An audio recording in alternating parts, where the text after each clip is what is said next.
আসসালামু আলাইকুম প্রিয় এইচএসসি ব্যাচের শিক্ষার্থীরা।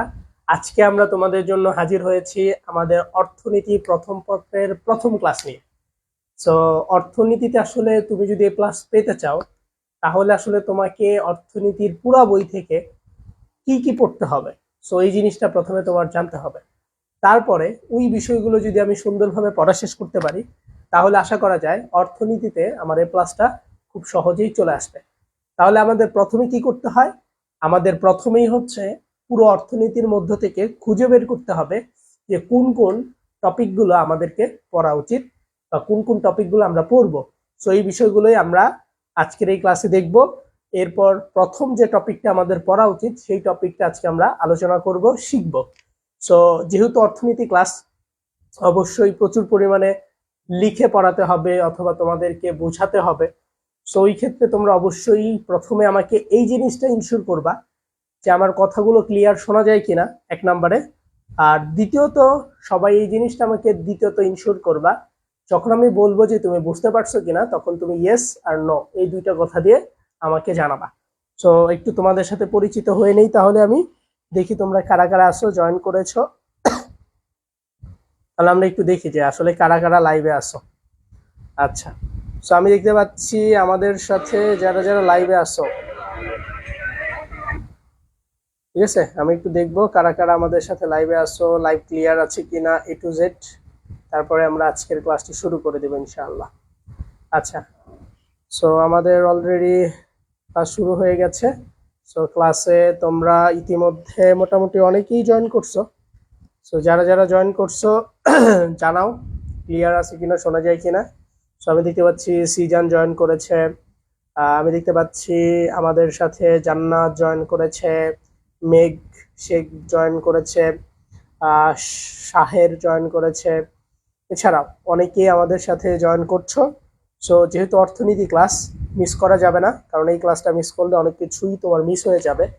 সো মানবিকের মধ্যে সব থেকে কঠিন সাবজেক্ট ধরতে গেলে অর্থনীতিকেই ধরা হয়। আচ্ছা,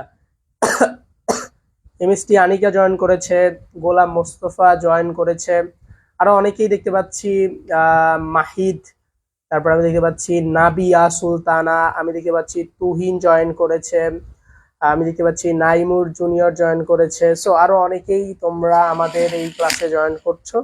সো যারা যারা জয়েন করছো একটু তাড়াতাড়ি জয়েন করে ফেলবা, আমি 2-1 মিনিট সময় দিচ্ছি, এর মধ্যে জয়েন করতে হবে।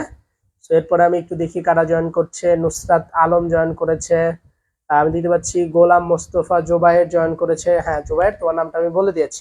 সো প্রথমেই একটু খাতা নিবা, কারণ আমি যা বলবো এই জিনিসটা তোমার লিখতে হবে। না লিখলে এ প্লাসটাই মিস করবা। কি মিস করবা? এ প্লাস। যদি তোমার মনে হয় যে তুমি এ প্লাসটা মিস করতে চাও, তাহলে আই ডোন্ট কেয়ার, আমার কোনো দরকার নাই। ঠিক আছে, তুমি যেটা করতে পারো সেটাই। স্যার কেমন আছেন? রিয়াজ বলছে আলহামদুলিল্লাহ ভালো আছি, তুমি কেমন আছো? আম, আমি দেখতে পাচ্ছি জাকিয়া জুই বলেছে, রিয়াদ চৌধুরী, রিয়াদ না সরি রিহান, রিহাদ, রিহাদ চৌধুরী বলেছে যে স্যার আমার নামটা কেন বলেন না। এই যে তোমার নাম বলে ফেললাম। তারপরে আরো অনেকে আছে, জাকিয়া জুই, সবারই মোটামুটি আফিফি, ওর নামটা বলা হয়নি, ওর নামটা বলে দিলাম, মোটামুটি সবার নামই বলে দেওয়া হয়েছে। সো এখন আমরা ক্লাসটা শুরু করি। সো প্রথমে আমরা যে জিনিসটা জানবো সেটা হচ্ছে এইচএসসি 27-এর জন্য সিকিউ সাজেশন, অর্থাৎ সিকিউতে যদি তুমি প্লাস পেতে চাও, তাহলে তোমার আসলে কোন কোন বিষয়গুলো সম্পর্কে জানা উচিত বা কোন কোন টপিকগুলো তোমার পড়া উচিত। সো এই জিনিসটাই জানবো আমরা। সো প্রথমেই আমি তোমাদেরকে 7টা টপিকের নাম বলে দিব। যেই 7টা টপিক তুমি যদি ভালো করে শিখতে পারো বা ভালো করে জানতে পারো, তাহলে মোটামুটি আশা করা যায় যে তোমার এ প্লাসটা খুব সহজেই চলে আসবে। সো 1 নাম্বার, তোমাকে উৎপাদন সম্ভাবনা রেখা, অর্থ ব্যবস্থা, তারপর হচ্ছে এই জিনিসটা হচ্ছে জানতে হবে। সো এটা হচ্ছে প্রথম অধ্যায়। এটা কোন অধ্যায়? এটা প্রথম অধ্যায়। এটা হচ্ছে দ্বিতীয় অধ্যায়, ঠিক আছে। এটা হচ্ছে দ্বিতীয় অধ্যায়, এইটাও দ্বিতীয় অধ্যায়, ঠিক আছে। তারপর এটা হচ্ছে চতুর্থ অধ্যায়, এটা হচ্ছে তোমার চতুর্থ অধ্যায়, আর এটা হচ্ছে তোমার ষষ্ঠ, নবম অধ্যায়। সো এই কয়েকটা অধ্যায় যদি তুমি মোটামুটি জানো, তাহলে তোমার মোটামুটি 7টা সৃজনশীল হয়ে যায়, অর্থাৎ তোমার 7টা সৃজনশীল কনফার্ম হয়ে যায়। কারণ তোমার পরীক্ষা 11টা আসবে, এর মধ্যে 7টা দিতে হবে উত্তর। আর আমরা যদি এগুলো সলভ করি, তাহলে মোটামুটি আশা করা যায় যে আমাদের 7টা সৃজনশীল হয়ে যাবে, আমরা 7টা কনফার্ম করতে পারবো। ঠিক আছে, সো 7টা কনফার্ম করার জন্য আমাদের এই 7টা পড়তে হবে।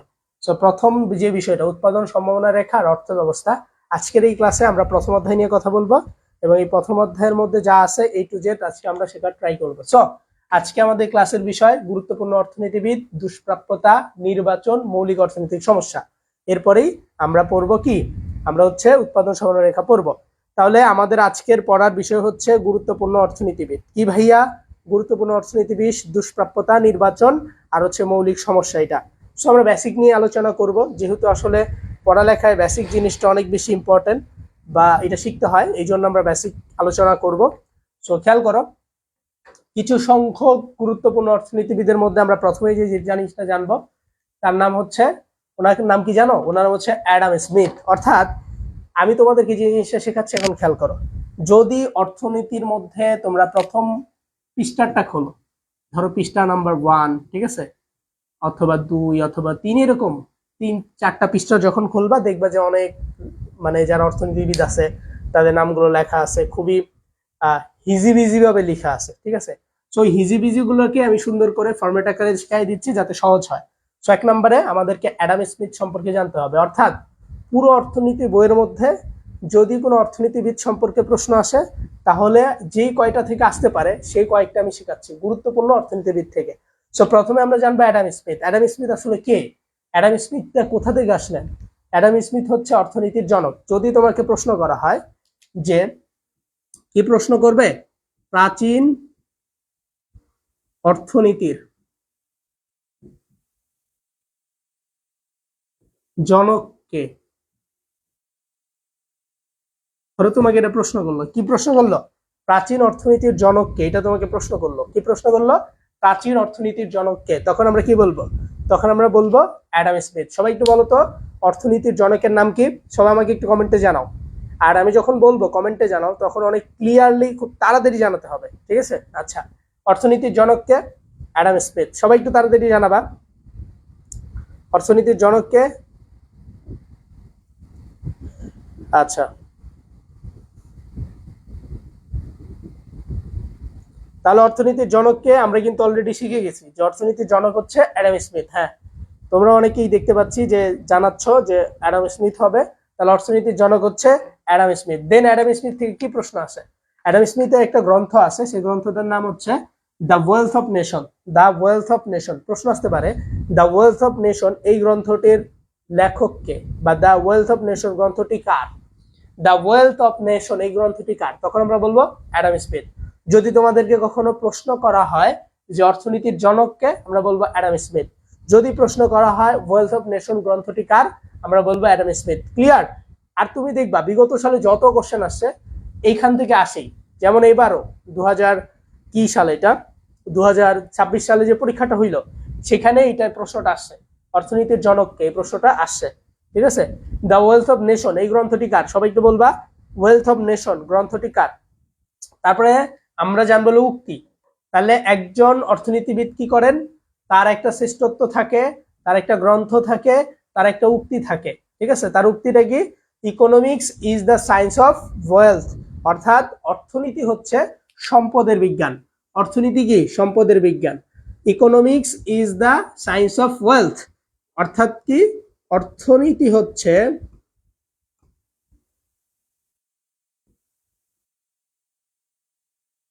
সম্পদের বিজ্ঞান।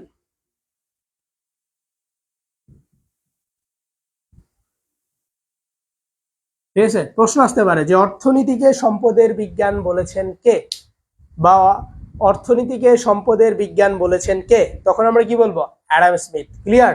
তাহলে অর্থনীতিকে সম্পদের বিজ্ঞান বলেছেন কে? Adam Smith. যদি প্রশ্ন আসে দ্য ওয়েলথ অফ নেশন গ্রন্থটি কার? অ্যাডাম স্মিথের। অর্থনীতির জনক কে? Adam Smith. এতটুকু তো আমরা মোটামুটি ক্লিয়ার হয়েছি, তাই না?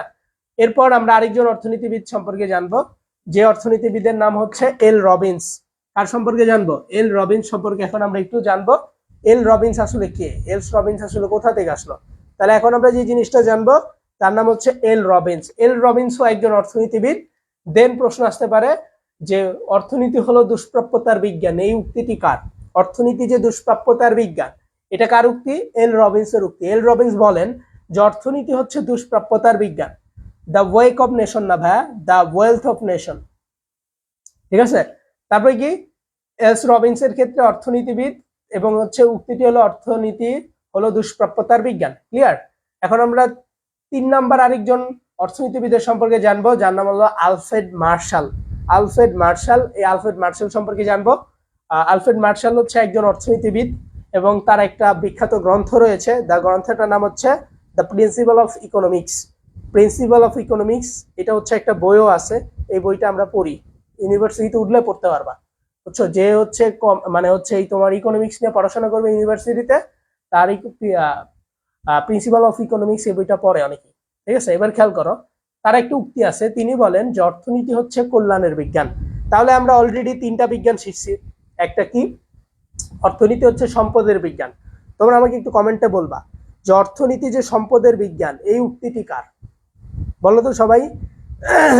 তোমরা আমি যা বলতেছি এটা কি লিখতেছো? বলো কার কার এটা লেখা শেষ হয়েছে। এগুলো কিন্তু লিখতে হবে, সুন্দর করে না লিখলে পরে ভুলে যাবা।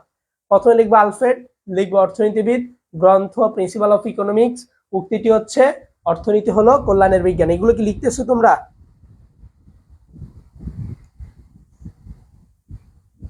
এটা লিখতেছো? একটু লিখে ফেলো, সবাই লিখে ফেলো। ঠিক আছে, সবাই একটু লিখে ফেলো। আলফ্রেড মার্শাল, এটা একটু লিখে ফেলো,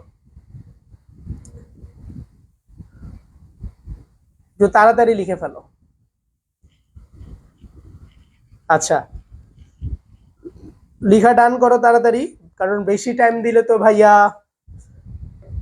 তাহলে তো সমস্যা, তাই না?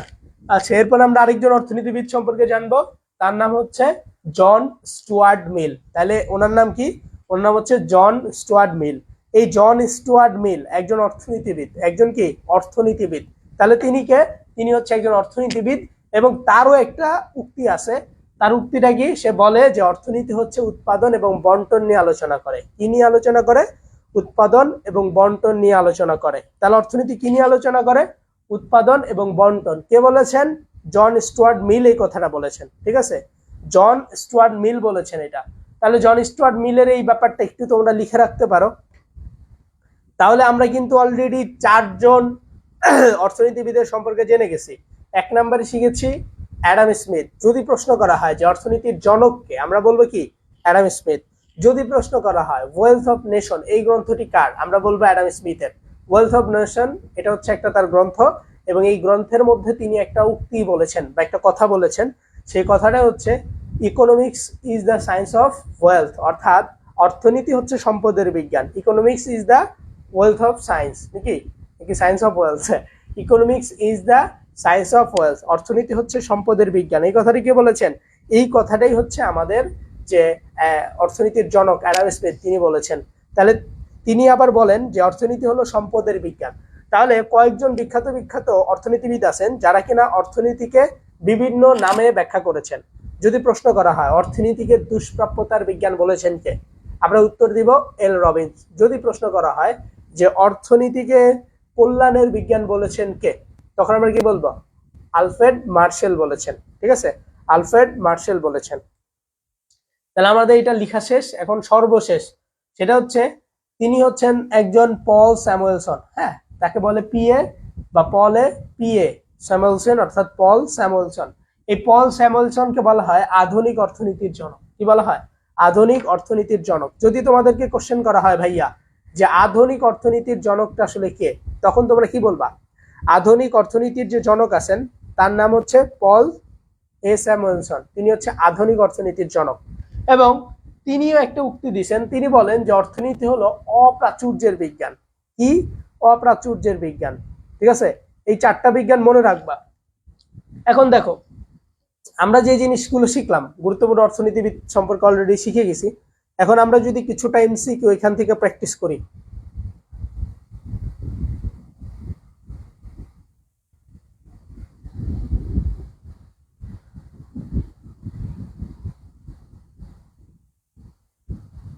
এবার একটু খেয়াল করো, আমরা এখন যে জিনিসটা খেয়াল করছি সেটা হচ্ছে যে আমরা এখন এতক্ষণ অবধি যা শিখলাম, হ্যাঁ, এতক্ষণ অবধি যা শিখলাম এটা থেকে একটু আমরা এমসিকিউ প্র্যাকটিস করি। তো প্রথম প্রশ্ন, ওয়েলথ অফ নেশন গ্রন্থটি কার? তোমরা একটু কমেন্টে বলো তো 1 নম্বরটার উত্তর কি হবে? অলরেডি আমি পড়াইছি, যদি না পারো খবর আছে। ওয়েলথ অফ নেশন গ্রন্থটি কার? অ্যাডাম স্মিথের, মার্শালের, নাকি হচ্ছে রবিনসের, নাকি পল এস হ্যামিলটন? বলো তো ওয়েলথ অফ নেশন গ্রন্থটি কার? দেখি কে পারে। তাড়াতাড়ি উত্তর দিতে হবে, যারা তাড়াতাড়ি দিতে পারবে আমি মনে করবো যে সে হচ্ছে ভালো শিখছো। দেখি কে তাড়াতাড়ি দিতে পারে। আচ্ছা, আমি দেখতে পাচ্ছি জাকিয়া দিয়েছে ক নাম্বার, তারপর আমি দেখতে পাচ্ছি সিজান, আমি দেখতে পাচ্ছি নাবিয়া, আমি দেখতে পাচ্ছি তুহিন, আরো অনেকেই দেখতে পাচ্ছি, রবিউল, সালেনুর, সবাই বলছে ক। মানে এর মানে কি? এর মানে হচ্ছে যে ওয়েলথ অফ নেশন গ্রন্থটি হচ্ছে অ্যাডাম স্মিথের বলেছে। সবাই কি বলেছে? অ্যাডাম স্মিথের বলেছে, তাই না? তো কেন হইলো না? কারণ আমরা জানি অধ্যাপক মার্শাল, এই মার্শালের কোনো ওয়েলথ অফ নেশন গ্রন্থ নয়। তার একটা গ্রন্থ আছে যে গ্রন্থের নাম হচ্ছে প্রিন্সিপাল অফ ইকোনমিক্স। তার গ্রন্থের নাম কি? Principal of economics. অর্থাৎ আমরা যদি রবিনসের দিকে তাকাই, রবিনস তো এমন একটা বিজ্ঞানী নাকি অর্থনীতিবিদ, সে হচ্ছে এমন একটা অর্থনীতিবিদ যিনি হচ্ছে বলেছেন অর্থনীতি হচ্ছে দুষ্প্রাপ্যতার বিজ্ঞান। তিনি তো কখনোই এই গ্রন্থের মধ্যে বলেন নাই। আমরা পল স্যামুয়েলসনের কাছে গেলেও দেখতে পাচ্ছি ওয়েলথ অফ নেশন গ্রন্থটাও তার নয়, ঠিক না? তাহলে আমরা বুঝে গেলাম যে অ্যাডাম স্মিথের গ্রন্থটার নাম কি? Wealth of nation. এরপরে অর্থনীতি হলো অপ্রাচুর্যের বিজ্ঞান, উক্তিটি কার? খেয়াল করো, অ্যাডাম স্মিথ, মার্শাল, রবিনস নাকি পল স্যামুয়েলসন? বলো তো কার হবে? অর্থনীতি হচ্ছে অপ্রাচুর্যের বিজ্ঞান। সো আমরা একটু খেয়াল করব অপশন দেখে। আমি দেখতে পাচ্ছি সবাই বলতেছে দুয়ের ঘ, তারপরে হেনিয়ারা বলেছে ঘ, পপিদেব বলেছে ক, দুয়ের গ, শিহাব, সিও শিহাব, আমি দেখতে পাচ্ছি জান্নাত বলেছে গ। এবার আমি একটু বলে দিই আসলে উত্তরটা কি হবে। অর্থনীতি হলো অপ্রাচুর্যের বিজ্ঞান, তাই না? সো এই অপ্রাচুর্যের বিজ্ঞান কথাটি বলেছেন পল স্যামুয়েলসন। কারণ কি? আমরা অলরেডি 4টা বিজ্ঞান শিখছি। কয়টা বিজ্ঞান শিখছি ভাইয়া? 4টা। কয়টা? 4টা। সো 1 নাম্বার যেটা শিখছি সেটা হলো সম্পদের। এটা কি শিখছি? সম্পদের। তো সম্পদের যে বিজ্ঞানটা আছে সেই বিজ্ঞানটা কে বলে? সেই বিজ্ঞানটাই বলে আমাদের এই অ্যাডাম স্মিথ সাহেব। অর্থাৎ অ্যাডাম স্মিথ সাহেব বলেন যে অর্থনীতি হচ্ছে সম্পদের বিজ্ঞান। তাহলে 1 নাম্বার বিজ্ঞান গেল। 2 নাম্বার আমরা শিখছি সেটা হচ্ছে দুষ্প্রাপ্যতা। কি শিখছি ভাইয়া? দুষ্প্রাপ্যতা, তাই না? এই দুষ্প্রাপ্যতার একটা বিজ্ঞান আছে। অর্থাৎ দুষ্প্রাপ্যতার বিজ্ঞান এই কথাটি বলেছেন যিনি, তার নাম হচ্ছে এল রবিনস। তাহলে এল রবিনস কি বলেন? এল রবিনস বলেন যে অর্থনীতি হলো দুষ্প্রাপ্যতার বিজ্ঞান। তারপর আমরা দেখতে পাচ্ছি মার্শাল, মার্শাল বলেন যে অর্থনীতি হচ্ছে কল্যাণের বিজ্ঞান। কিসের বিজ্ঞান? কল্যাণের বিজ্ঞান। কে বলেছেন? মার্শাল বলেছেন। তারপরে এই অপ্রাচুর্যের বিজ্ঞান, এই অপ্রাচুর্যের বিজ্ঞান কে বলেছেন? পল স্যামুয়েলসন বলেছেন। তাহলে আমরা যদি অ্যাডাম স্মিথের দিকে তাকাই, তিনি বলছেন সম্পদের বিজ্ঞান, তাহলে তিনি তো অপ্রাচুর্য বিজ্ঞান বলেন নাই, তাহলে এটা জীবন উত্তর হবে না। মার্শাল বলেছেন কল্যাণের বিজ্ঞান, তাহলে মার্শালেরটা উত্তর হবে না, গ্যাচাং। তারপরে দুষ্প্রাপ্যতার বিজ্ঞান বলেছেন রবিনস, এটাও হবে না। তাহলে উত্তর কি হবে? পল স্যামুয়েলসন। ক্লিয়ার? তোমরা কি বুঝতে পারছো? বুঝতে পেরেছো?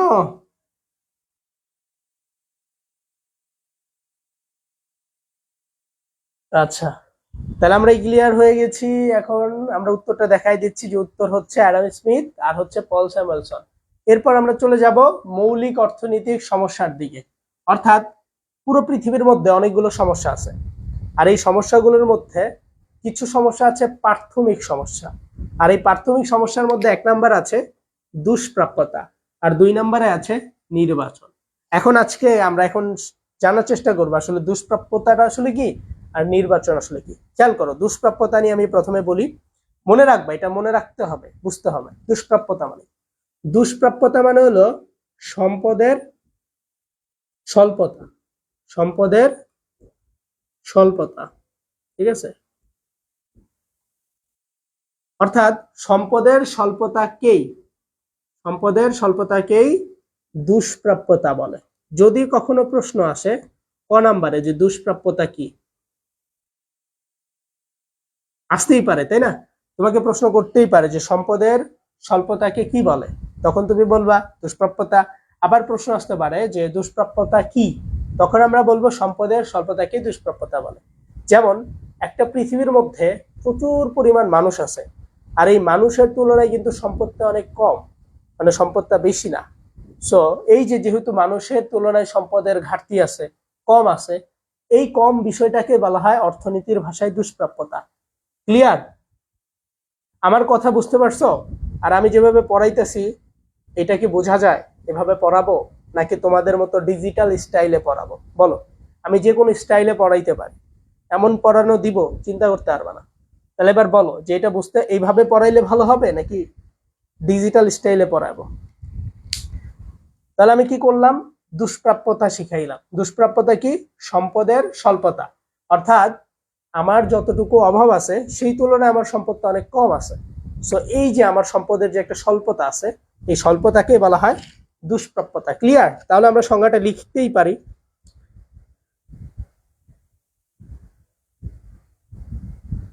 ঠিক আছে, তাহলে আমরা এই জিনিসটা তো শিখতে পারলাম যে সম্পদের স্বল্পতাকে দুষ্প্রাপ্যতা বলে। ক্লিয়ার? আচ্ছা, তাহলে আমরা এতটুকু ক্লিয়ার।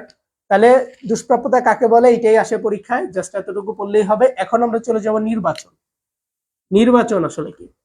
নির্বাচন ব্যাপারটা হচ্ছে যে আমি প্রথমে বললাম যে একটা মানুষের অভাবটা হলো অসীম, তাই না?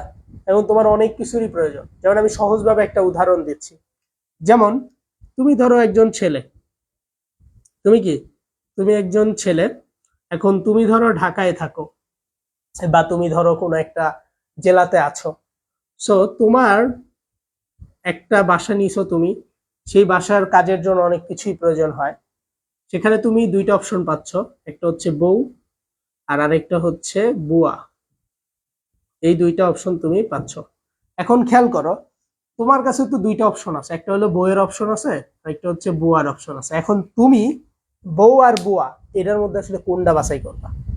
ঠিক আছে, এখন তুমি কিভাবে বুঝবা? এটাই হলো নির্বাচন। এখন আমরা নির্বাচন করব। নির্বাচন, ইলেকশন মানে নির্বাচন হয়, বাট অর্থনীতিতে নির্বাচন বলতে ইলেকশনকে বোঝায় না, এটাকে বলে সিলেকশন। কি বলে? Selection. This is not election, this call selection. এটা হচ্ছে একটা সিলেকশন। কি সিলেকশন? তুমি বউ আর বুয়ার মধ্যে কোনটা বাছাই করবা। খেয়াল করো, তুমি কি ভাবতেছো?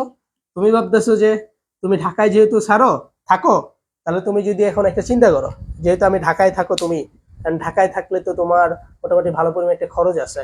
এখন তুমি চিন্তা করো আমি যদি একটা বুয়া রাখি, বুয়া রাখলে আমার কি করতে হবে? ওই বুয়া আমাকে রান্না বাড়া করে দিয়ে যাবে, তার জন্য আমাকে মাস শেষে তাকে একটা অর্থ পে করতে হবে, তাই না? আবার চিন্তা করতেছো, আবার সে অনেক সময় এমন হইতে পারে যে বুয়া সবসময় আসবেও না। এমন অনেক সময় হয় না যে বুয়া সবসময় আসে না।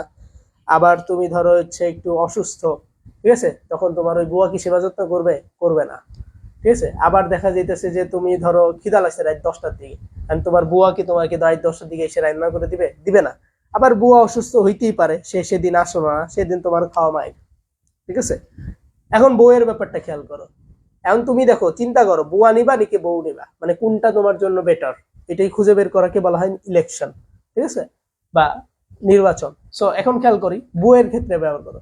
ধরো রাত 10টা বাজে, 12টা বাজে, 1টা বাজে, 2টা বাজে, যে কটা বাজুক, তোমার যদি খিদা লাগে তোমার বউ তোমাদের রান্না করে দিবে। ঠিক আছে, বাট বুয়া দিবে না, তাহলে বুয়া বাদ।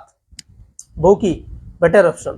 তারপরে আবার কি, তোমার জামা কাপড় তোমার বউ খুব সহজেই ধুয়া দিবে, তাই না? তারপরে আবার কি আছে, বউরে কোনো টাকা দিতে হবে না, বউরে একটু স্বর্ণগয়না কিনে দিবা, বউ খুশি। বউরে একটু ঘুরতে নিয়ে যাবা, বউ খুশি, তাই না? সো তারপর আবার কি আছে, তোমার এরপরে তোমার ধরো শরীর খারাপ লাগতেছে, তোমার শরীরে একটু টিপ্পা দিল, পাটায় টিপ্পা দিল, কে টিপ্পা দিব? বই টিপ্পা দিব। তাহলে তোমার জন্য এখন কি হবে? তখন তুই চিন্তা কর, একটু তুই চিন্তা কর, এখন তুই ক কোনটা বেটার, বউ আর বুয়া, এখন কোনটা বেটার তুই কত? আচ্ছা, আমি দেখতে পাচ্ছি জীবনে প্রথম একটা বেস্ট টিচার পাইলাম। বুঝতে পারছো? তাহলে অনেকেই এখন দেখতে পাচ্ছি যে কি করতেছে, বউ সিলেক্ট করতেছে। কারণ কি? সে বুঝে গেছে ইটস এ সিলেকশন, এটাই হচ্ছে সিলেকশন। তাহলে আমরা বুঝতে পারলাম যে আমি যেহেতু মানে একটা সমস্যা আছি, সেক্ষেত্রে আমার এই দুইটার মধ্যে একটা সিলেকশন করা দরকার। সেক্ষেত্রে আমি অবশ্যই বউকে সিলেকশন করবো, তাই না? সো এই যে অনেকেই বউ সিলেকশন করা শুরু করে দিছে। ঠিক তেমনি একজন মেয়ের ক্ষেত্রে কি হবে, এই মেয়েও কিন্তু সেম ভাবে তার জামাইকে সিলেকশন করবে। কারণ কি? সে এই জন্য সিলেকশন করবে যে সে যদি মানে হচ্ছে তার মানে অন্য কারোর সাথে যায়, ঠিক আছে, তখন তার নিজের টাকা পয়সা দিতে হবে। জামাইয়ের সাথে গেলে জামাই সবকিছু তাকে ফ্রি করে দিবে। তার ঘর ভাড়াটা জামাই দিয়ে দেয়, তার জামাটা জামাই কিনে দেয়, তাই না? তার যত প্রয়োজন আছে সবগুলো তার জামাই মিটিয়ে দেয়। সে পড়ালেখা করলে সেই পড়ালেখার টাকাটাও তার জামাই দেয়। সে যে সুন্দর করে একটা আংটি পরে, সে আংটিটাও তার জামাই কিনে দেয়। সে গলার মধ্যে যে একটা হার পরে, সেটাও তার জামাই কিনে দেয়। তাহলে কি বোঝা গেল? যে বোঝা গেল যে সেই ক্ষেত্রে সে অবশ্যই বলবে যে জামাই বেটার, ঠিক কিনা? তাহলে আমরা বুঝতে পারছি ইলেকশন, নির্বাচন কি বুঝতে পারছো? এবার এবার তাহলে আমি একটু সংজ্ঞাটা দেখে দিই। নির্বাচনের সংজ্ঞাটা আসলে কি? নির্বাচনের সংজ্ঞাটা হচ্ছে অসংখ্য অসংখ্য অভাব থেকে গুরুত্ব অনুসারে কিছু অভাব বাছাই করাকে নির্বাচন বলে।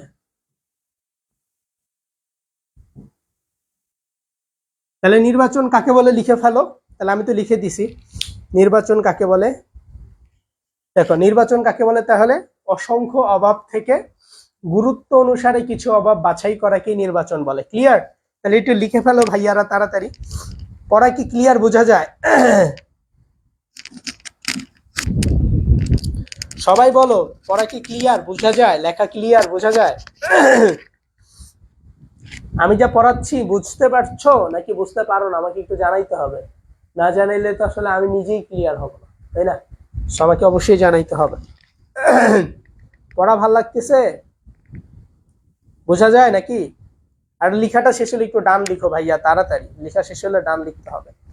তাহলে আমরা বুঝতে পারছি যদি পরীক্ষায় কখনো আসে কি আসে, প্রাথমিক মৌলিক অর্থনৈতিক সমস্যা কয়টি, তখন আমরা দিব দুইটি। কয়টি?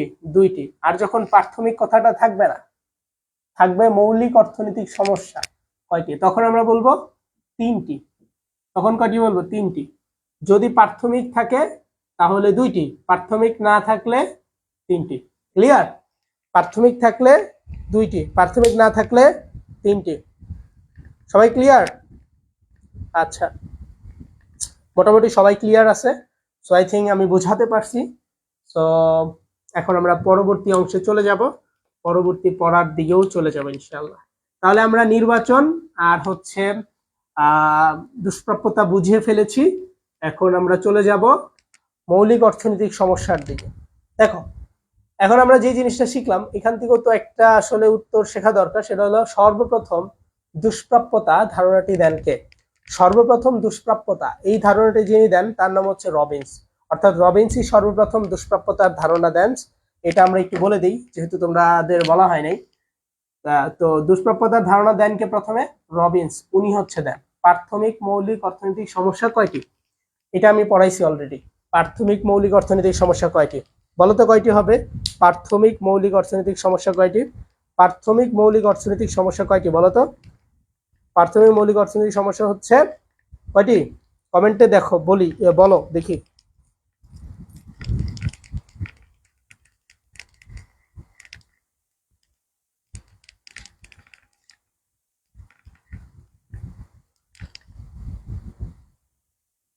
কয়টি? হ্যাঁ আমি দেখতে পাচ্ছি সবাই বলতেছে দুইটি। হ্যাঁ, প্রাথমিক মৌলিক অর্থনৈতিক সমস্যা হচ্ছে দুইটি। কয়টি? দুইটি। আর যদি প্রাথমিক না থাকতো তাহলে কয়টি হতো বলো তো? তোমরা এইভাবে লিখো, প্রাথমিক না থাকলে এই কয়টি হতো, এভাবে লিখো। এভাবে লিখো যে প্রাথমিক বাদে, ঠিক আছে? প্রাথমিক বাদে, এভাবে লিখো, প্রাথমিক বাদে কয়টি, এটা লিখো। এভাবে লিখো, প্রাথমিক বাদে কয়টি হবে? তিনটি। হ্যাঁ, রিহাদ চৌধুরী একদম সুন্দর বলেছে। জাকিয়া জুই খুবই অ্যাক্টিভ। আমি দেখতে পাচ্ছি আমার ক্লাসে কিছু কিছু স্টুডেন্ট আছে খুবই অ্যাক্টিভ, ঠিক আছে? এই যে আমার ভালো লাগতেছে। তোমরা যদি প্রাথমিক না থাকলে তিনটি হবে, প্রাথমিক বাদে তিনটি হবে। হ্যাঁ ঠিক আছে, ক্লিয়ার? হ্যাঁ ভাইয়া বুঝতে পারছো? যতটুকু পড়াইছি ক্লিয়ার হইছো? যদি বলো কত পার্সেন্ট ক্লিয়ার, তোমরা কত পার্সেন্ট ক্লিয়ার হইছো? তোমরা একটু বলো আমাকে কত পার্সেন্ট ক্লিয়ার হইছো? যা পড়াইছি এখানে কত পার্সেন্ট ক্লিয়ার হইছো? আমরা বলো কত পার্সেন্ট ক্লিয়ার হয়েছে, কত পার্সেন্ট ক্লিয়ার হয়েছে একটু বলো। তাহলে আমরা উত্তর তো জানাই দিছি তাই না, কত পার্সেন্ট ক্লিয়ার হয়েছে বলো। 90% ক্লিয়ার, 100% ক্লিয়ার। সাইমন, আমার কারেন্ট ছিল না যার কারণে অ্যাড হতে পারিনি। আচ্ছা, 100% মোটামুটি ক্লিয়ার। এখন আমরা যে জিনিসটা শিখবো সেটা হচ্ছে মৌলিক অর্থনৈতিক সমস্যা। এই যে দেখো আমরা এতক্ষণ কি শিখেছিলাম, প্রাথমিক মৌলিক অর্থনৈতিক সমস্যা, আর এখন আমরা শিখবো মৌলিক অর্থনৈতিক সমস্যা। আর এই মৌলিক অর্থনৈতিক সমস্যা হচ্ছে তিনটি, আমি শিখাইছি অলরেডি, যে প্রাথমিক যদি না থাকে সেক্ষেত্রে তিনটা, ঠিক তেমনি মৌলিক অর্থনৈতিক সমস্যা হলো তিনটি। কি কি? এক নাম্বার হচ্ছে হোয়াট টু প্রডিউস, এক নাম্বার কি হোয়াট টু প্রডিউস, ঠিক আছে। এক নাম্বার হচ্ছে হোয়াট টু প্রডিউস, কি উৎপাদন করতে হবে, এটা হলো এক নাম্বার, হোয়াট টু প্রডিউস, কি উৎপাদন করতে হবে। দুই নাম্বার হচ্ছে how to produce, how to produce, ঠিক আছে, হাউ টু প্রডিউস অর্থাৎ কিভাবে উৎপাদন করতে হবে। Then whom to produce, whom to produce. তাহলে আমরা শিখলাম যে মৌলিক অর্থনৈতিক সমস্যা তিনটি, তোমরা বলে দিতে পারবে আশা করছি। মৌলিক অর্থনৈতিক সমস্যা হচ্ছে তিনটি। এক নাম্বার হোয়াট টু প্রডিউস, আমার সাথে সাথে বলো, সবাই আমার সাথে সাথে বলো, জোরে জোরে চিল্লায় বলবা, যাতে তোমার বাবা তোমার মা যেই থাকুক আশেপাশে সে যাতে শুনে তোমার রুমে চলে আসে, এবং তুমি যে পড়তেছো এই জিনিসটা তাকে বুঝাবা।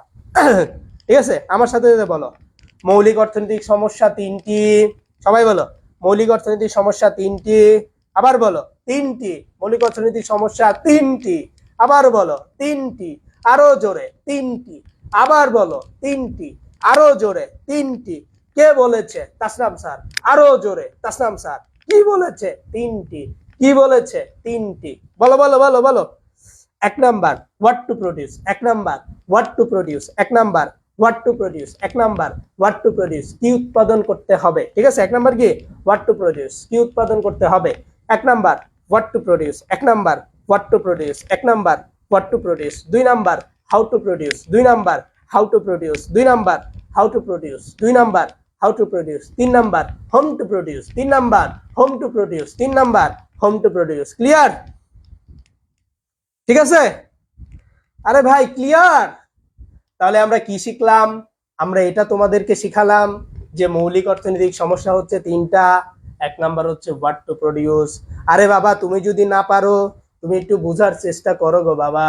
হোয়াট টু প্রডিউস মানে হচ্ছে কি উৎপাদন করতে হবে, অর্থাৎ একটা মানুষ সে যদি পৃথিবীর মধ্যে প্রথম আসে তাকে অবশ্যই এই তিনটা কাজ করতেই হবে। তুমি যখন পড়ালেখার জন্য সিদ্ধান্ত নিছো তুমি ওই তিনটা কাজ করছো। তুমি প্রথমে কি সিদ্ধান্ত নিছো? আমি কি পড়বো, এটাই হচ্ছে হোয়াট টু রিড, অর্থাৎ আমরা বলি হোয়াট টু প্রডিউস। অর্থাৎ তুমি যখন জোরে জোরে বলছিলা যে আমি কি পড়বো, এটাই হচ্ছে হোয়াট টু রিড, ঠিক কিনা? আবার যখন তুমি বলছিলা হাউ টু রিড, আমি কিভাবে পড়বো, তাহলে তুমি প্রথম কি চিন্তা করছো? আরে বাবা আমি যদি তাদের কোর্সে ভর্তি হই এই কোর্সে আমি কি পড়বো। দুই নাম্বার তোমার ভেতরে চিন্তা আসছে তারা যদি পড়ায় আমি কিভাবে পড়বো। তিন নাম্বার তোমার মাথায় চিন্তা আসছে আমি কেন তাদের কোর্সে পড়বো, বলো ঠিক কিনা? তাহলে তোমার মাথায় কিন্তু এই তিনটা বিষয় ছিল, এর কারণেই তুমি আমাদের কোর্সে ভর্তি হয়েছে, বলো ঠিক কিনা? এই বলো ঠিক কিনা, আরো জোরে বলো ঠিক কিনা। বুঝছো? তাহলে আমাদের কোর্সে ভর্তি হওয়ার কারণ কয়টি? তিনটি।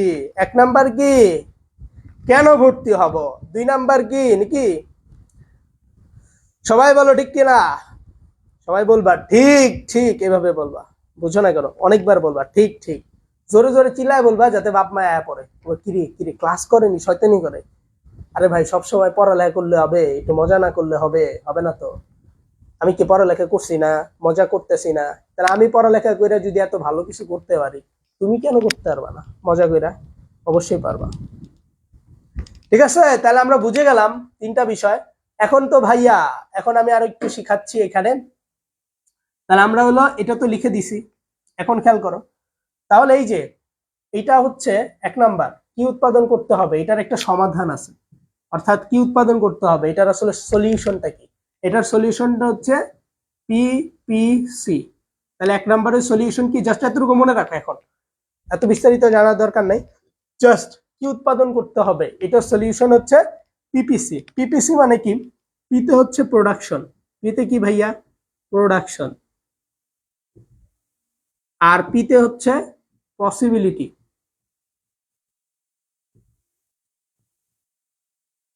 3 নাম্বার হচ্ছে সি, সিতে হচ্ছে কার্ভ। ঠিক আছে, তাহলে কি হলো, production possibility curve, production possibility curve.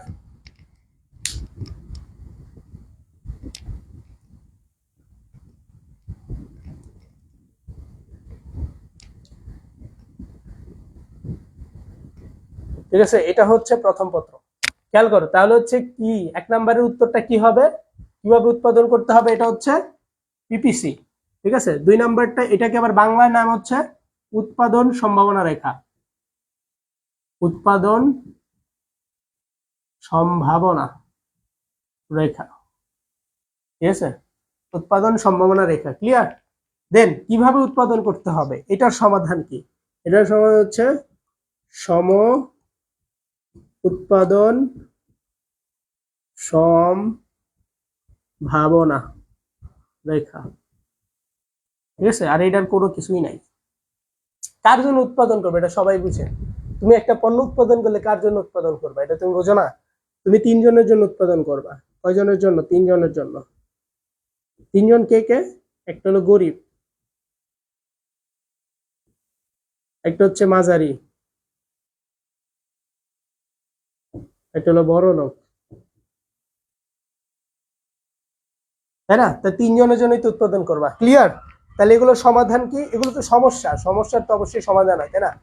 আমরা যদি কি উৎপাদন করতে হবে, এটা সমাধান বের করতে চাই, সেটা বের করতে পারবো আমরা কি দিয়ে, উৎপাদন সম্ভাবনা রেখা দিয়ে। ঠিক আছে, তারপরে আমরা হচ্ছে যদি কিভাবে উৎপাদন করতে হয় এটা সমাধান কি, তখন আমরা বের করতে পারবো সমুৎপাদন সম্ভাবনা রেখা দিয়ে। আর কার জন্য উৎপাদন করতে হবে, এটা তো সবাই জানি আমরা, যে 3 শ্রেণীর জন্য উৎপাদন করতে হয়, গরিব, মাঝারি, বড় লোক, তাই না? এখন তুমি বুঝবা যে কোনটার জন্য তুমি উৎপাদন করবা, তোমার প্রোডাক্টটা কাগজে গিয়ে হবে। ঠিক আছে, এটা আমার জানার দরকার নাই, তুমি করবা, তুমি জানো। সর্বপ্রথম মৌলিক অর্থনৈতিক সমস্যা 3টি ধারণা দেন কে? হ্যাঁ, পৃথিবীতে মৌলিক অর্থনৈতিক সমস্যা হলো 3টা, আর এইটার ধারণা দেন যিনি, তিনি হচ্ছে আধুনিক অর্থনীতির জনক। তিনি কি, তিনি হচ্ছে আধুনিক অর্থনীতির জনক।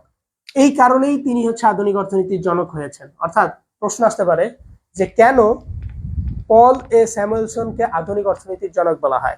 এই যে মৌলিক অর্থনৈতিক সমস্যা যে 3টা, এই 3টার কারণেই তাকে কি বলা হয়, পল এ স্যামুয়েলসনকে বলা হয় আধুনিক অর্থনীতির জনক। অ্যাডাম স্মিথ সর্বপ্রথম অর্থনীতির ধারণা দেন, তিনি অর্থনীতির জনক, প্রাথমিক জনক। বাট বর্তমানে যিনি জনক তার নাম হচ্ছে পল এ স্যামুয়েলসন, তাকে বলা হয় আধুনিক জনক। কেন আধুনিক জনক হয়, কারণ তিনি অর্থনীতির মধ্যে আধুনিকায়ন করেছেন।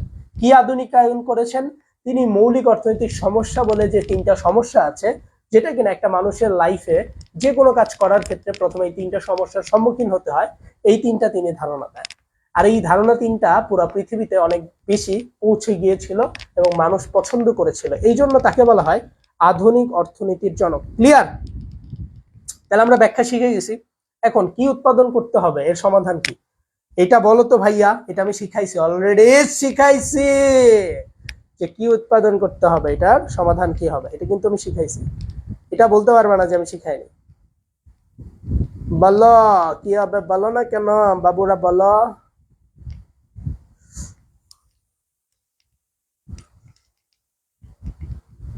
হ্যাঁ, 2 নম্বরের 1 লিখছে একজন, কি উৎপাদন করতে হবে, এর সমাধান হচ্ছে উৎপাদন সম্ভাবনা রেখা। সালে, হেনি, জিহাদ, নফিজা, নবিয়া, গোলাম মোস্তফা, সবাই বলতেছে এ, মানে ক। উত্তর কি রাইট হবে, কি উৎপাদন করতে হবে, আমি তো একবার শিখাইছিলাম যে কি উৎপাদন করতে হবে, এটার উত্তর হচ্ছে উৎপাদন সম্ভাবনা রেখা। কেন এটা সমপ্রান্তিক উৎপাদন সম্ভাবনা রেখা হইল না, কারণ এটা আমরা শিখি নাই, এই জন্য এটা হইল না। আমরা উপযোগও শিখি নাই, এটার উত্তরও হবে না। আমরা চাহিদাও শিখি নাই, মানে এটাও হবে না। এর মানে আমরা যেই জিনিসটা শিখছি সেটাই তো উত্তর হবে, বলো ঠিক কিনা? বোকা নাকি পোলাপান? বোঝে না কেন? এত সহজ জিনিস সে যদি ভুলে যায় হবে বলো? হবে না।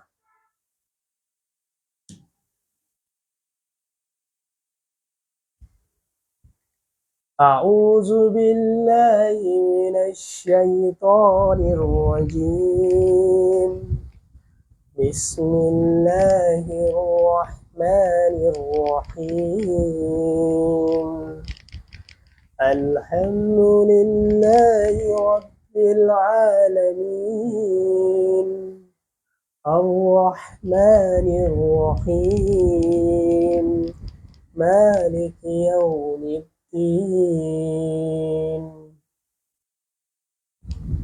আমরা এখন এই চ্যাপ্টারের সবচেয়ে গুরুত্বপূর্ণ বিষয়টা শিখব, সেটা হচ্ছে উৎপাদন সম্ভাবনা রেখা।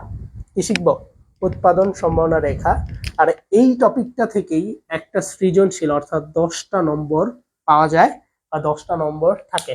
তাহলে আমরা এখন এটা শিখব। তোমরা কি সবাই রেডি? সো আশা করছি তোমরা সবাই এখন রেডি হবা। সো আমরা এখন এই জিনিসটা শিখবো ইনশাআল্লাহ। আল্লাহু আকবার, আল্লাহু আকবার। তাহলে আমরা এখন কি শিখবো? উৎপাদন সম্ভাবনা রেখা, যাকে ইংরেজিতে বলা হয় পিপিসি। কি বলা হয়? পিপিসি, অর্থাৎ পিপিসি রেখা বলা হয়। তাহলে আমরা কি শিখছি? উৎপাদন সম্ভাবনা রেখা, যাকে বলা হয় কি? পিপিসি রেখা। ঠিক আছে? সো আমরা একটু দেখে নিব যে এই পিপিসি রেখা সম্পর্কে একটু বিস্তারিত। পিপিসি রেখা কাকে বলে? উৎপাদন সম্ভাবনা রেখা হচ্ছে এমন একটি রেখা, ধরো কি পড়াইবা আবার শিখাইতেছি, দেখো আমি বলে দিই। ধরো এটা তো একটা রেখা হবে, এটা আমরা বুঝতে পারছি। তাহলে উৎপাদন সম্ভাবনা রেখা হচ্ছে এমন একটা রেখা যে রেখার বিভিন্ন বিন্দুতে, কেমন বিন্দুতে? বিভিন্ন বিন্দুতে দুইটা দ্রব্যের সংমিশ্রণ দেখানো হবে। তাহলে কি উৎপাদন সম্ভাবনা হচ্ছে এমন একটা রেখা যে রেখার বিভিন্ন বিন্দুতে নির্দিষ্ট পরিমাণ একটা সম্পদ থাকবে, আর এই সম্পদের মাধ্যমে দুইটা দ্রব্যের সংমিশ্রণ দেখানো হবে। তাহলে আমরা উৎপাদন সম্ভাবনা রেখার মধ্যে কি বুঝতে পারতেছি? যে এখানে অবশ্যই কয়েকটা বিষয় থাকবে, যে বিষয়গুলো জানলেই আমরা বুঝতে পারবো। এই বিষয়গুলো জানলে আমরা কি করতে পারবো? জানতে পারবো। সব একে সংক্ষেপে কি বলা হয়? পিপিসি রেখা। আর পিপিসির পূর্ণরূপ হচ্ছে production possibility curve. Production possibility curve, production possibility curve, production possibility curve. Clear? ঠিক আছে? তাহলে আমরা এখন প্রোডাকশন পসিবিলিটি কার্ভ শিখবো। যে প্রোডাকশন পসিবিলিটি কার্ভে যা যা থাকে, একটা রেখার মধ্যে তুমি যা যা পাবা সেই জিনিসগুলো আগে জানতে হবে। উৎপাদন সম্ভাবনা রেখার মধ্যে আমরা এই 4টা জিনিস দেখতে পাই। এক নম্বর হলো একটা রেখা দেখতে পাই, ঠিক কিনা? যেহেতু এটা একটা রেখা, তাহলে এটার মধ্যে তো রেখাই দেখতে পাবো। আপনি কি কচ? আবার আমার কথা তুই বুঝতে পারতেছ? আমি তোরে যা বলতেছি এই জিনিসটা যদি আবৃত্তি হনচ তাহলে তুই বুঝতে পারবি। যদি না বুঝোস তাহলে আমার দিলও বুঝতে পারবি না, কিছুই বুঝতে পারবি না। তুই আমার কথাটা ভালো করে ভাই আগে দিলের মধ্যে ঢোকা। তুই নির্ঘাত ভাই, তুই নির্ঘাত ভাই, ভালো করবি ইনশাআল্লাহ। খেয়াল কর, একটি রেখা। তাহলে উৎপাদন সম্ভাবনা রেখার মধ্যে কি থাকে? একটি রেখা থাকে। আমি তোমাকে এমন ভাবে শিখাইতেছি যাতে তুমি অর্থনীতি অন্য আরেকজনকে পড়াইতে পারো, এভাবে শিখাইতেছি। এটাই হচ্ছে আমার পড়ানোর স্কোপ, বা এটাই হচ্ছে আমার পড়ানোর স্টাইল। ঠিক আছে? আমি যেটাই পড়াই সে যাতে অন্য আরেকজনকে পড়াইতে পারে এভাবে শেখানোর ট্রাই করি। খেয়াল করো, তাহলে একটা রেখা থাকবে, তারপরে কি থাকবে? দুইটা দ্রব্যের মিশ্রণ থাকবে। কয়টা পণ্য থাকবে ভাইয়া? দুইটা পণ্য। কি থাকবে? মিশ্রণ থাকবে। কি থাকবে? মিশ্রণ থাকবে। ক্লিয়ার? এরপর একটা নির্দিষ্ট সম্পদ থাকবে আর বিভিন্ন বিন্দু থাকবে। তাহলে এই জিনিসগুলো যদি কোনো রেখার মধ্যে আমরা না পাই তাহলে সেটা উৎপাদন সম্ভাবনা রেখা না। আর যদি পাই, উৎপাদন সম্ভাবনা রেখা। ক্লিয়ার? এখন আমরা উৎপাদন সম্ভাবনা রেখার বৈশিষ্ট্য শিখবো। একটা উৎপাদন সম্ভাবনা রেখার মধ্যে কি বৈশিষ্ট্য থাকে? 4টা বৈশিষ্ট্য থাকে। সো এই 4টাই আমি বিস্তারিত আলোচনা করে দিব, সমস্যা নাই। এর আগে আমি তোমাদেরকে এখন উৎপাদন সম্ভাবনা রেখাটা কিভাবে অঙ্কন করতে হয়, কারণ এটাই তো মেইন ব্যাপার। তোমার পরীক্ষায় তো অঙ্কন করতেই বলবে, এটাই আমাদের পড়ার আজকে মেইন বিষয়। সো উৎপাদন সম্ভাবনা রেখা থেকে গ নাম্বারে, সৃজনশীলের গ নাম্বারে কিভাবে প্রশ্ন করা হয় এই জিনিসটা আমরা এখন শিখবো। শিখবা? তোমরা শিখবা? শিখলে বসে থাকো আমার সাথে, শোনো। তাহলে উৎপাদন সম্ভাবনা রেখা থেকে কি করতে হবে? প্রথমে আমরা চিত্র অঙ্কন করা শিখবো, গ নাম্বারে আসবে। সো সবাই রেডি? খাতা কলম নিছো? একটু ভাই আমাকে জানাও যে আমি ভাই খাতা কলম নিছি স্যার, এখন আপনি আমাকে লেখা শিখাইতে পারেন, কারণ এখন চিত্র অঙ্কন করা শিখাবো। এইটা যদি না পারো ভাই, অর্থনীতির মধ্যে সবথেকে কঠিন বিষয় হলো চিত্র অঙ্কন করা। এটা যদি তুমি না শিখতে চাও তাহলে আমি তোমার কিছু করতে পারবো না। খাতা কলম যে যে নিছো বলো যে খাতা নিছি কলম নিছি, এটা বলো। খাতা কলম নেওয়া আছে স্যার আপনি বলেন, তাহলে আমি লেখা শুরু করবো, চিত্র অঙ্কন করা। কারণ এখন খাতা কলম যদি না নাও নিজেও ধরা খাবা, সবসময় ধরা খাবা। বলো খাতা কলম নিছো কিনা, বলো যে স্যার আমি খাতা কলম নিছি, এটা বলো। রেডি রেডি সবাই রেডি? আচ্ছা সবাই খাতা কলম মোটামুটি নিছে, দেখবো কত খাতা কলম নিছো, কারণ তুমি তো নোট জমা দিবাই, দেখবো না। আচ্ছা তাহলে আমরা প্রথমে কি করবো, ধর ভাই তুই জীবনে চিত্র আঁকস না, তুই এভাবে একটা দাগ দিবি। কি করবি, এভাবে একটা দাগ দিবি, পারবি? এভাবে একটা দাগ দিবি, পারবি? আবে হন, তাহলে তুই কি করবি, তুই হচ্ছে এইভাবে একটা দাগ দিবি প্রথমে। ধর তুই জীবনে আঁকস নাই, তুই প্রথমে কি করবি, তুই এইভাবে একটা দাগ দিবি। কে কইছে? তাসনাম স্যার কইছে যে এইভাবে একটা দাগ দিতে, এর লেগে আমি দাগ দিছি। আমি জানি না কি লিগে দাগ দিতে হইছে, এত কিছু আমি জানি না। তাসনাম স্যার কইছে দাগ দিতে, আমি দাগ দিব, শেষ, খেলা খতম। তাসনাম স্যার কইছে দাগ দিতে হবে, এর মানে দাগটা দিতেই হবে। এরপর কি করবি, তুই এইভাবে একটা বাঁকা করে দাগ দিবি। তুই কিন্তু নির্ঘাত কখনো এইভাবে দাগ দিবি না। কি কইছি বুঝছস? দাগটা কেমনে দিবি, একটু কার্ভ করে দিবি, মানে বাঁকা করে দিবি। কেমনে করে দিবি, একটু বাঁকা করে দিবি, কথা বুঝছস? আবার কইস না যে তাসলাম স্যার কইছে সোজা করে দাগ দিতে, আমি কিন্তু ভাই কোনোভাবেই কইনি। তুই আবার কি করস, বেশি পণ্ডিত হ্যাঁ, তুই এইভাবে দাগ দিস। এভাবে দাগ দিলে কিন্তু হবে না, আমি বলে দিচ্ছি, এইভাবে দাগ দিলে হবে না। দাগটা কেমন করে দিতে হবে, বাঁকা করে দিতে হবে, ঠিক আছে? বাঁকা করে দিছি, তাহলে এটা হচ্ছে ভুল, এটা কি ভুল, আর এটা রাইট। ক্লিয়ার? দুইটাই দিয়ে দিছি যাতে করে আমাকে কেউ বলতে না পারো যে স্যার আপনি তো আমাকে বলেন না এইভাবে দেওয়া যাবে না, এই জন্য দিয়ে দিছি। ক্লিয়ার? আচ্ছা এখন এইটা হলো চিত্র থাকবে, এই সূচিটা তোর পরীক্ষায় প্রশ্ন থাকবে। এটা যদি প্রশ্ন থাকে, এখন এটা দিয়ে কেমন কম, আই হাই কামটা সারাইছে। তাহলে এখন কেমন কম, খেয়াল কর, এখানে একটা শূন্য আছে, এর মানে এই ঘরটা বাদ। কি, এই ঘর বাদ। এখানে একটা শূন্য আছে, মানে এই ঘর বাদ। তাহলে এই ঘর আর এই ঘর যদি বাদ দেই, তাহলে ঘর থাকে কয়টা, একটা দুইটা, কয়টা থাকে রে, একটা ঘর থেকে দুইটা ঘর থেকে, তাই না? এই যে একটা ঘর, যে দুইটা ঘর, বুঝছো? এতটুকু কারা কারা বুঝছো বল? তাহলে যেই ঘরে শূন্য আছে সেই ঘরটা বাদ, এই ঘরে শূন্য আছে এই ঘরও বাদ, এই ঘরে শূন্য আছে এই ঘরও বাদ। তাহলে ঘর থেকে কয়টা, একটা দুইটা, এতটুকু বুঝছো? তাইলে আমাদের কি করতে হবে, আমাদেরকে যেহেতু দুইটা ঘর থাকে এই জন্য দুইটা দাগ দিব। কয়টা দাগ দিব, এভাবে দুইটা দাগ দিব। এটা বুঝছো কে, বলো এটা বুঝছো কিনা? তাহলে আমরা কি করলাম, এই ঘরে শূন্য আছে এই ঘরে শূন্য আছে, তাহলে এই ঘরটা আর এই ঘরটা বাদ, যেই ঘরে শূন্য আছে সেই ঘর বাদ। তাহলে এই ঘরটা বাদ গেল, এই ঘরটা বাদ গেল, থাকে কয়টা ঘর, দুইটা ঘর।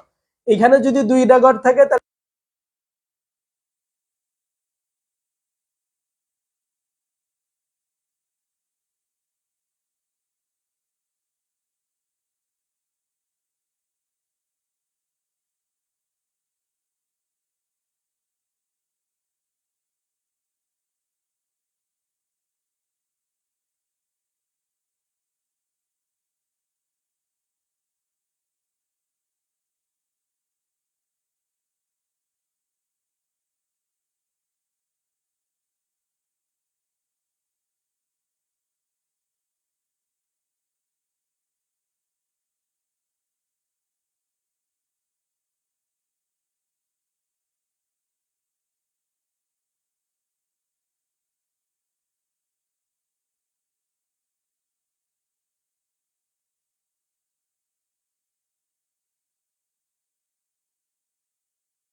তাহলে আমরা কি বুঝতে পারছি,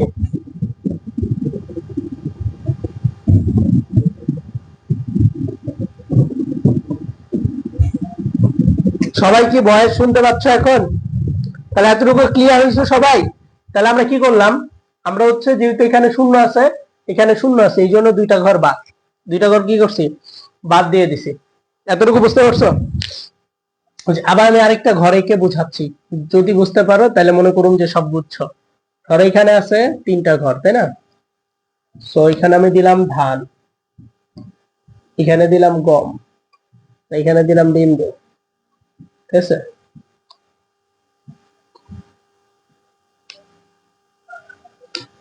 এক দুই তিন চার পাঁচ, ঠিক আছে? তাহলে আমি এখানে দিলাম শূন্য, এখানে দিলাম শূন্য। এখানে দিলাম 5, 10, 15, 20। এখানে দিলাম হচ্ছে 5, 10, 15, 20। এবার বলো তো এই জায়গায় মানে এই সূচিটা থেকে যদি আমি এখন চিত্র অঙ্কন করতে চাই, ঠিক আছে, চিত্র অঙ্কন করতে চাই, তাহলে আমার কি কয়টা দাগ দিতে হবে? দেখি কতটুকু বুঝছো। তুমি না বলো যে তুমি বোঝো, তাহলে আমাকে একটু বলো যে তুমি কয়টা বুঝছো। নিচের ঘরটা থেকে যদি আমি এখন চিত্র অঙ্কন করি তাহলে দাগ কয়টা হবে? বলো কয়টা দাগ হবে? এই ঘরটা থেকে যদি আমি এখন চিত্র অঙ্কন করতে চাই তাহলে আমার দাগ দিতে হবে কয়টা? জিহাদ বলেছে 3টা। 3টা, হ্যাঁ। যদি 5টা ঘর থাকে, 1, 2, 3, 4, 5, তাহলে দাগ দিতে হয় 3টা। যদি 4টা ঘর থাকে তাহলে দাগ দিতে হবে কয়টা? 2টা। বুঝছো? তাহলে আমরা তো এতটুকু ক্লিয়ারলি বুঝতে পারছি, তাই না? আচ্ছা, তাহলে আমরা এই চিত্রটা অঙ্কন করতে পারছি এতটুকু। আচ্ছা, তাহলে আমি এখন এই চিত্রটাই আঁকি, যেহেতু তোমরা বুঝছো, তাই না? আচ্ছা, খেয়াল করো এবার। তাহলে আমরা কি করব? চিত্র অঙ্কন করার পরে এখানে শূন্য দিব। কি দিব? শূন্য। আর এখানে কি দিব? দেখো এখানে শূন্য দিছি। এখন এই পাশে কি দিব, এই পাশে কি দিব আমি কিছু জানি না, জাস্ট এতটুকু আমি জানি। ঠিক আছে? তাহলে এবার খেয়াল করো। তাহলে আমরা কি করলাম? মানে শূন্য দিলাম। শূন্য দিয়ে কি করবা? এই সোজা ছোট থেকে বড় লিখবা। কি লিখবা? ছোট থেকে বড়। ঠিক আছে? অর্থাৎ ছোট থেকে আস্তে আস্তে বড় লিখবা। তাহলে ছোট কত আছে? ধরো এখানে হলো সর্ব ছোট আছে 5, তাহলে আমি 5 লিখলাম। এখানে 10 লিখবো, তাহলে এখানে কত হবে? 15। এতটুকু বুঝছো? মানে আমি কি করব? ছোট থেকে বড় লিখবো। তাহলে কি লিখবো? ছোট থেকে বড়। তাহলে 5, 10, 15। ক্লিয়ার? আর এই পাশে কি করবো? ঠিক তেমনি ছোট থেকে বড় লিখবো। 5, 10, 15। এতটুকু বুঝছো? তাহলে আমি কি লিখলাম? ছোট থেকে বড় লিখছি 5, 10, 15। ছোট থেকে বড়। ঠিক তেমনি নিচেও 5, 10, 15। ছোট থেকে বড়। এতটুকু বুঝছো কে কে?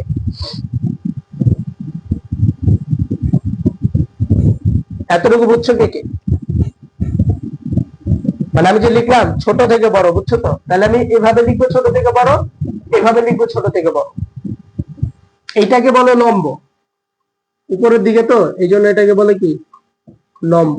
আর এটাকে বলে ভূমি। কি বলে? ভূমি বলে। তাহলে এটা কি কি বলে? লম্ব বলে। এটাকে কি বলে? ভূমি বলে। এতটুকু বুঝছো? তাহলে আমরা লম্ব ভূমি চিনতে পারছি। অর্থাৎ একটা চিত্রের নিচের অংশকে বলে ভূমি, উপরের অংশকে বলে লম্ব।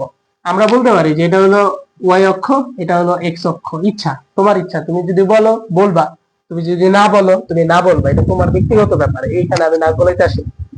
তোমার সংসার, তোমার যা মন চায় তুমি করবা। তোমার বউ, তুমি চাইলে মারবা, তুমি চাইলে আদর করবা।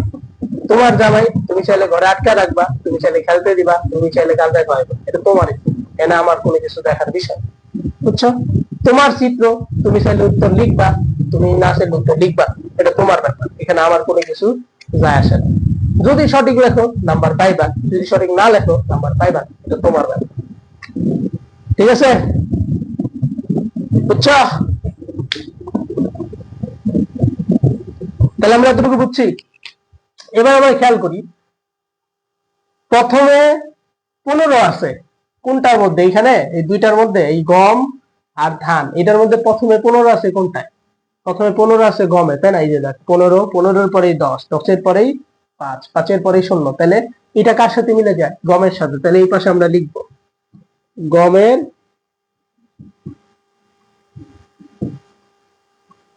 পরিমাণ। তাহলে আমরা এই পাশে কি লিখবো? গমের পরিমাণ। বুঝছো? তাহলে এই পাশে আমরা কি লিখবো? গমের পরিমাণ। কেন গমের পরিমাণ লিখলাম? কারণ দেখতেছি যে 15 থেকে 0 পর্যন্ত মিলে কোনটা? 15, 10, 5, 0। 15, 10, 5, 0। এটার লগে এটা মিলে যায়। যেহেতু এটা এটার লগে মিলে যায়, তাহলে এই পাশটা গমের। আর আরেকটা নিচের অংশ থাকে, এটা কি হবে তাহলে? হবে ধানের পরিমাণ। বুঝছো? তাহলে আমরা ধান আর গমের পরিমাণ পেয়ে গেছি। এই যে এখন হয়ে গেল আমাদের চিত্র। আমাদেরকে যদি চিত্র বলা হয় তাহলে আমরা এইভাবে চিত্র অঙ্কন করে দিব। এখন খেয়াল করো, এখানে বিন্দু ছিল এ বি সি ডি, তাহলে এই যে এখানে ধরো আমরা বিন্দু দিব, এখানে এ দিলাম, এখানে বি দিলাম, এখানে সি দিলাম, এই যে এখানে ডি দিলাম, শেষ। তাহলে এই বক্সের মধ্যে যা ছিল সব লিখে ফেলছি না? এখন তুমি যদি পরীক্ষায় এই চিত্রটা অঙ্কন করে দাও, তাহলে তুমি নাম্বার পাইবা কত জানো? তুমি নাম্বার পাইবা 2, 3-এর মত কত 2। বাট তুমি 3-এ 3 পাইলা না, কেন পাইলা না? কারণ একটাই, তুমি ব্যাখ্যা দাও নাই। কি দাও নাই? ব্যাখ্যা। অর্থাৎ প্রত্যেকটা অর্থনীতির ক্ষেত্রে মেইন বিষয় হচ্ছে ব্যাখ্যা। তুমি যদি চিত্র অঙ্কন করো, অবশ্যই চিত্রের ব্যাখ্যা দিতে হবে, আর এই ব্যাখ্যাটা যদি না দাও তাহলে কি তুমি বেশি নাম্বার পাবা না। বুঝছো? কথা বোঝা যায়? পোলাপাইন আমার ক্লাস মজা পায় না, যেটা বুঝতে পারছি। ঠিক আছে, এরপর থেকে আর অর্থনীতি ক্লাস নিব না। আমি নিজে অর্থনীতি নিয়ে পড়ালেখা করছি, এখন তোমরা যেহেতু ক্লাস করতে চাইতেছো না, তাহলে আর নিলাম না ক্লাস। কি হবে? ওই যে করলাম না, তোমার ইচ্ছা, তোমরা ক্লাস করতে চাইলে ক্লাস নিব, তোমরা করতে না চাইলে নিব না। তো এটাই ব্যাপার নাকি? একজন আবার লিখছে যে ইয়েস, তাহলে না নিব। ঠিক আছে, তাহলে ক্লাস নিব না। ঠিক আছে, সবাই লিখতেছে জি স্যার নিয়েন না। খুশি, আই হাই খুশি, মাশাআল্লাহ মাশাআল্লাহ, সবাই ওকে, ক্লাস নিতে মানা করতেছে। ঠিক আছে, ক্লাস নিব না, তাইলে ক্লাস নিব না। ওরে, এখন তো একটা গজল হয়ে যাওয়ার দরকার, যে সুন্দর কথা বলছো, ক্লাস নেওয়াতে বাদ।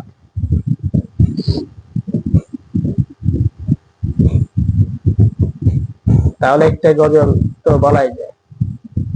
কি গজল গাওয়া যায়? একটা গজলের নাম বলো তো, তোমরা একটা গজল গাই। নাহলে যে একটা আছে না বাংলাদেশের, ও তোমাকে একটা আজান শোনাই, আজান শুনবা? একটা বিখ্যাত আজান আছে, যখন গ্রাম অঞ্চলে কিছু কিছু মুরব্বী আছে, তারা একটা আজান দেয়, বুঝছো? আজানটা সেই দিলে লাগিয়ে থাকার মতো একটা আজান তারা দেয়। আল্লাহু আকবার, আল্লাহু আকবার, আল্লাহু আকবার, আল্লাহু আকবার, আশহাদু আল্লা ইলাহা ইল্লাল্লাহ, আশহাদু আন্না মুহাম্মাদার রাসূলুল্লাহ, আশহাদু আন্না মুহাম্মাদার রাসূলুল্লাহ। কিভাবে তারা আজান দেয়, বুঝছো? আমি একদম হাতে হাতে শেষ। কি রে কি আজান দেয়?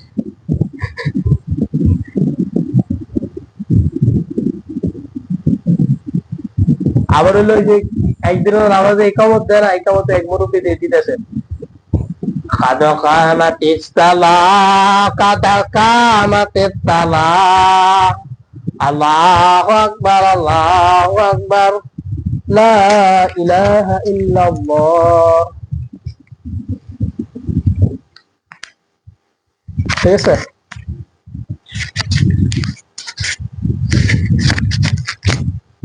আচ্ছা আমি কাউকে মানে তিরস্কার করতেছি না, বাট এমনি মজার জন্য বললাম। ঠিক আছে, মানে মুরব্বীর আজান দেয় তো এমনি একটু বললাম, কেউ কোনো কিছু মাইন্ড করো না, এটা একটা মজা। ঠিক আছে, বাট তারা আসলে যে আজানটা দেয় এটাই অনেক কিছু, কারণ ওই এলাকায় কেউ আজান নিয়ে দেয় না, এরা যে দিতেছে এটাই তো কত কিছু, তাই না? ঠিক আছে, তো ক্লাসটা কেমন লাগলো আজকে অর্থনীতি ক্লাস? একটু বলে দাও, একটু তোমরা লাইক দিও, শেয়ার দিও, কমেন্ট করো, আমাকে একটু ভোট দিও, যাতে আমি ভালো করতে পারি। কি বলো? বাংলাদেশের তো অধিকাংশ মানুষ এটাই চায়, একটু ভোট দিও। ওকে, বলো তো আমার নাম কি, দেখি কয়জনে জানে। আমার নাম বলো তো দেখি, তোমরা কয়জনে আমাকে চেনো? আমার নাম বলো দেখি, ক্লাস তো করে লাইলা।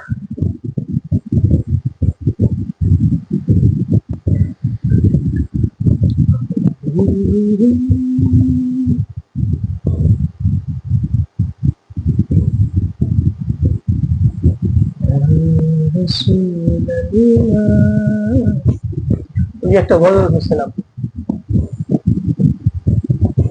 গোলাপ দিলাম, দিলাম, দিলাম রজনীগন্ধা, তোমার খেয়াল গেথেছি সকাল থেকে সন্ধ্যা, গোলাপ নিলাম, গাধা নীলাম নীলাম রজনীগন্ধা, তোমার সুখে মালা গেঁথেছি সকাল থেকে সন্ধ্যা, সকাল থেকে সন্ধ্যা। একবার দেখা দাও গো ওহে কমলিওয়ালা, একবার দেখা দাও গো ওহে কমলিওয়ালা। হাসি মুখে পরাব তোমায় হাজার ফুলের মালা, ইয়া রাসূলুল্লাহ ইয়া হাবিবাল্লাহ, ইয়া রাসূলুল্লাহ ইয়া হাবিবাল্লাহ।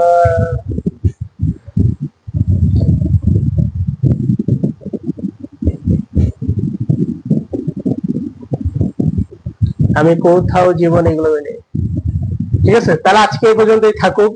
আমরা আমাদের নেক্সট ক্লাসে আমরা চিত্রের ব্যাখ্যা শিখবো, পাশাপাশি আমরা এমন কোনো কিছু শিখবো যে জিনিসটা আগে আমরা শিখিনি। আমরা বললেই দিতে চাই অর্থনীতিতে এরপর থেকে আর কখনোই ভুল হবে না।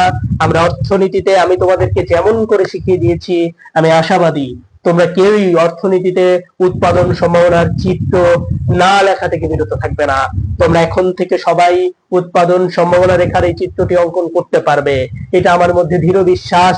আমি বিশ্বাস করি চৌধুরী সাহেব, আমি আপনাকে বলে দিতে চাই আমার স্টুডেন্ট যতগুলোই ছিল তারা সবাই কিছু পারুক আর না পারুক এখন থেকে উৎপাদন সম্ভাবনা রেখার এই চিত্রটি অঙ্কন করতে পারবে। আপনার যদি বিশ্বাস না হয় আপনি মনে রাখবেন, আমি বলে দিলাম আমার শিক্ষার্থীরা অবশ্যই উৎপাদন সম্ভাবনা রেখার এই চিত্রটি অঙ্কন করতে পারবে। এই তোমরা কি আমার সাথে একমত কিনা কমেন্টে বলো যে তুমি পারবে নাকি পারবে না। যদি তুমি জানো, তুমি যদি পারো, তুমি এখনই জানিয়ে দাও, ওই চৌধুরী সাহেবকে উদ্দেশ্য করে বলে দাও, এই চৌধুরী সাহেব, আমি তাসলাম স্যারের ক্লাস দেখে এখন শিখেছি আমি এখন উৎপাদন সম্ভাবনা রেখা পারবো ইনশাল্লাহ। এই কমেন্টে বলো আমি পারবো ইনশাল্লাহ। বলো না কেন? পারবে কে কে বলো? উৎপাদন সম্ভাবনা রেখা পারবে কে কে? সবাই বলো যে অবশ্যই পারবো ইনশাল্লাহ, আমি পারবো। চৌধুরী সাহেবকে বলে দাও যে তুমি পারবে। চৌধুরী সাহেবকে এখন থেকে বলবে আপনার মেয়েকে আমার প্রয়োজন নেই, আমি পেয়ে গেছি। কি পেয়ে গেছি? উৎপাদন সম্ভাবনা রেখার সলিউশন পেয়ে গেছি। ঠিক আছে? পারবে নাকি? ক্লাস কেমন লাগলো বলে দাও, তাহলে আজকে শেষ করে দিব। ঠিক আছে? তাহলে এই ক্লাসটা আমরা শেষ করে দেই। মাশাআল্লাহ সবাই পারবে। আমার মানে আনন্দে না কিতে জানি বুকটা বইরা গেতেছে। আরে চৌধুরী সাহেব পারবো, নাবিয়া সুলতানা বলছে। হ্যাঁ নাবিয়া, তুমি বলবা চৌধুরী সাহেব আপনার ছেলেকে এখন থেকে আমার আর প্রয়োজন নেই, আমি পেয়ে গেছি তাসলাম স্যারের সেই ঐতিহাসিক ক্লাস যেখান থেকে আমি শিখে গেছি উৎপাদন সম্ভাবনা রেখা, যাকে সংক্ষেপে বলা হয় পিপিসি রেখা। স্যার আপনি বিশ্বাস করেন আর না করেন চৌধুরী সাহেব, আমি শিখে গেছি, আমি 10 পাবো, আমি চিত্র অঙ্কন করতে পারবো ইনশাল্লাহ। আপনি আপনার বউকেও নিয়ে আসতে পারেন আমার সামনে, আমি তাকেও শিখিয়ে দেব। এরপরেও বলছি আপনার ছেলেকে আমার প্রয়োজন নেই চৌধুরী সাহেব।